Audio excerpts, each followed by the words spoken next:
سوره نازیات یعنی فرشتگان گیرنده جان در مکه نازل شده است و از 46 آیت عبارت است. بسم الله الرحمن الرحیم. به نام الله بخشاینده و مهربان. والنازعات غرقا. الله سوگند یاد می کند به فرشتگانی که جانهای کافران را به سختی می گیرند. والناشطات نشطا. و سوگند به فرشتگانی که جانهای مؤمنان را به آسانی می گیرند. والسابحات سبحا فالسابقات سبقا. و سوگند به فرشتگانی که برای رسانیدن فرمان الله شنا کنان و شتابان از آسمان فرود می آیند. و سوگند به فرشتگانی که بر یک دیگر سبقت می کنند در اجرا نمودن امرهای پروردگار. فالمدبرات امرا.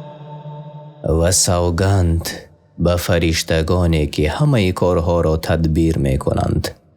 یعنی جایز نیست برای آدمی قسم خوردن به غیر الله، زیرا چنین عمل شرک است. یوم ترجف الراجفه. که آن روز که نخستین نفخه قیامت که نفخه میرانیدن است زمین را بلرزاند. نفخه به معنای دمیدن در سور آمده است. تتبعها الرادفه. و نفخه دوم از پس آن بیاید، مردم از نو زنده خواهند شد. قلوب یومئذ واجفه. در آن روز دلهای کافران از سختی ترس در لرزه باشند. ابصارها خاشعه. و عذاب و دهشت‌های روز قیامت را مشاهده کنند، بر چشمانشان خاری و فرو افتادگی نمایان شود. یقولون ائنا لمردودون فی الحافره. منکران روزی از نو زنده گردانیدن بعد از میرانیدن میگویند آیا ما به حالت نخستین باز میگردیم؟ أإذا كنا عظاما نخرة. آنگاه که استخوان‌های پوسیده بودیم. قالوا تلك إذا كرة خاسرة.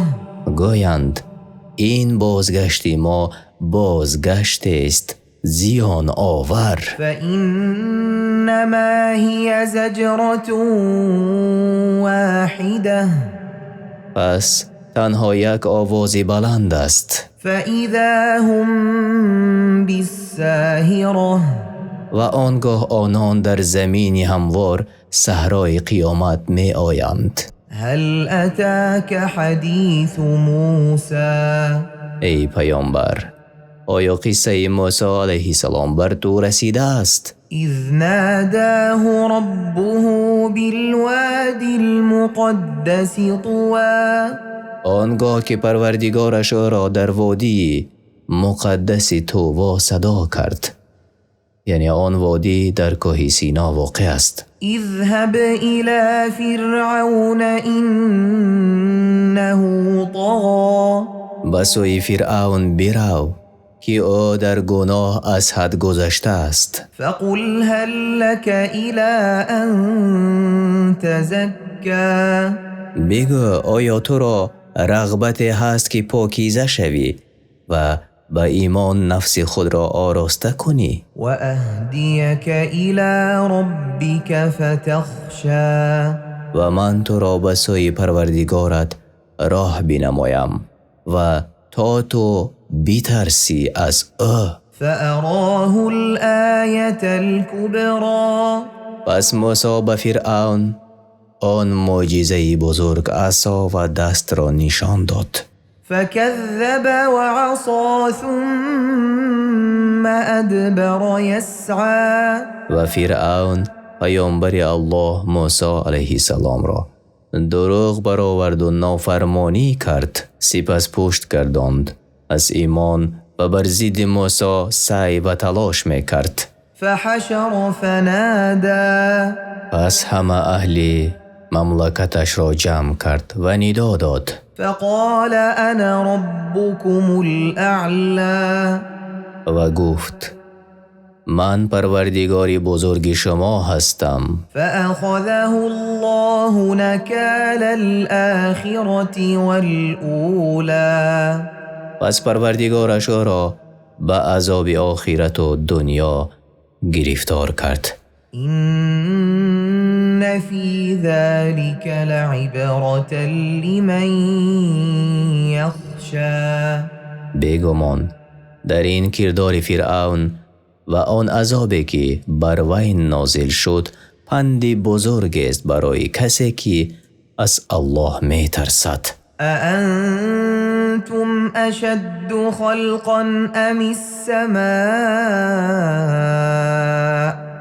بناها ای آدمان، آیا آفرینش شما سخت‌تر است یا آفرینش آسمانی که الله آن را ساخته است؟ رفع سمكها فسواها بلندی آن را برافراشت و آن را استوار کرد. وأغطش ليلها وأخرج ضحاها شبش را تاریک کرد، به فرو رفتن آفتاب و روزش را روشن کرد به برآمدن آفتاب.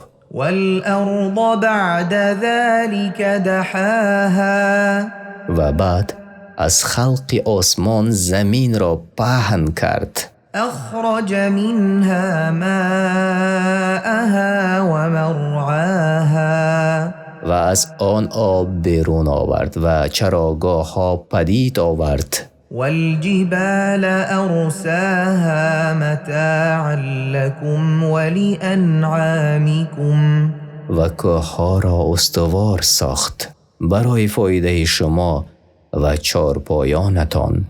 از نو زنده گرداندن شما روز قیامت در نزد الله آسان تر است از آفرینش این چیزها. فإذا جاءت الطامة الكبرى چون این حادثه بزرگ قیامت در رسد، يوم يتذكر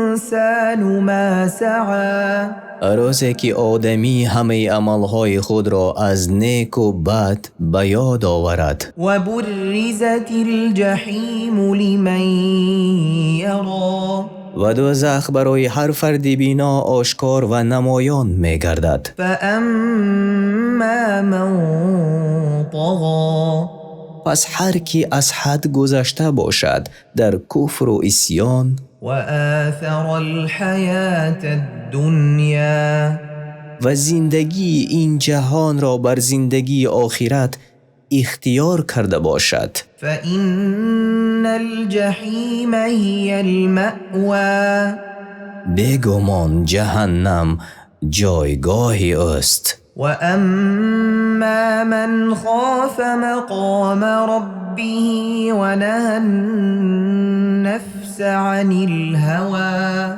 اگر هر کس که از ایستادن در برابر پروردگارش ترسیده باشد و نفس خود را از هوا و هوس باز داشته باشد، فإن الجنة هي المأوى پس بیگمان بهشت جایگاه است. يسألونك عن الساعة أيان مرساها ای پیامبر، تو را مشرکان تمسخرآمیزانه از قیامت می پرسند که چی وقت واقع شود. فيما أنت من ذكراها از واقع شدن آن تو را چی خبر است؟ إلى ربك منتهاها بلکه آگاهی از زمانی برپاشوی قیامت به پروردگارت است. إنما أنت منذر من يخشى يغشاها تو تنها بیم دهنده کسی هستی که از قیامت می ترسد. كأنهم يوم يرونها لم يلبثوا إلا عشية أو ضحاها روزی که آن را ببینند از حول قیامت بندارند در این جهان فقط یک شامگاه یا چاشتگاه ایستاده اند. شما ترجمه معنای سوره نازعات یعنی فرشتگان گیرنده جان را شنیدید. در مکه نازل شده است و از 46 آیت عبارت است. این تنها ترجمه معنا است و از استفاده قرآن کریم و ترجمه معنای آن در روش تفسیری میسر به زبان تاجیکی گرفته شده است.